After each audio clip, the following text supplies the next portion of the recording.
বর্ধমানের 108 মন্দির, শিব মন্দির। আমি এর আগে কোনোদিন 108 শিব মন্দিরে আসিনি, বর্ধমানে থাকি, এই প্রথমবার এলাম। আজকে এসেছি, কিন্তু আমি কাকিমা, মা, বাবা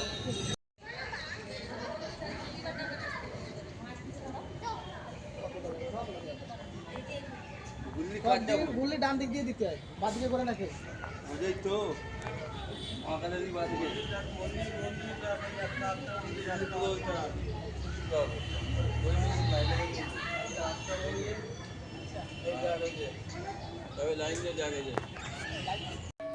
নমস্কার, কেমন আছেন? এই সুন্দর মন্দির প্রাঙ্গণ আমাকে মুগ্ধ করেছে। আপনার দিনটি শুভ হোক। বর্ধমান 108 মন্দির বহুদিন আসিনি, অনেক দিন পরে এলাম। এখন এগুলো ঘুরে দেখছি আমরা। মহাদেব 108 মহাদেব মহারাজার প্রতিষ্ঠা করা সেই মন্দিরে আমরা এখন এসেছি। এখন দেখি, সব ঘুরে দেখব, তারপর আবার আপনাদের সঙ্গে যোগাযোগ। এই জায়গাটা সত্যিই খুব সুন্দর।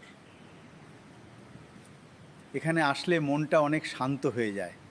মন্দিরের এখানে একটা পুকুর আছে, পুকুরে অজস্র মাছ সব দেখা যাচ্ছে। দেখুন কি সুন্দর মাছ, গোটা পুকুরটা কেমন সুন্দর সাজিয়ে রেখেছে, সুন্দর দেখা যাচ্ছে।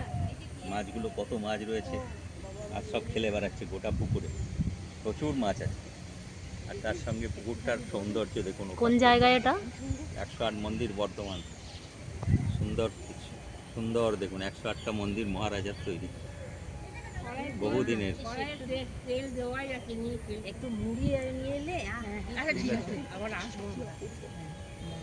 অপূর্ব অপূর্ব দৃশ্য দেখুন, সুন্দর। ভিডিও কেন হয়ে যাচ্ছে? 108 মন্দিরের এখানে এসেছি, পুরাতন।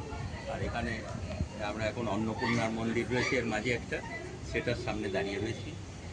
এখানে পরিবেশটা খুব সুন্দর, একবার মতো সময় পেলে একবার এসে ঘুরে যাবেন, দেখবেন খুব ভালো লাগবে। ঠিক আছে।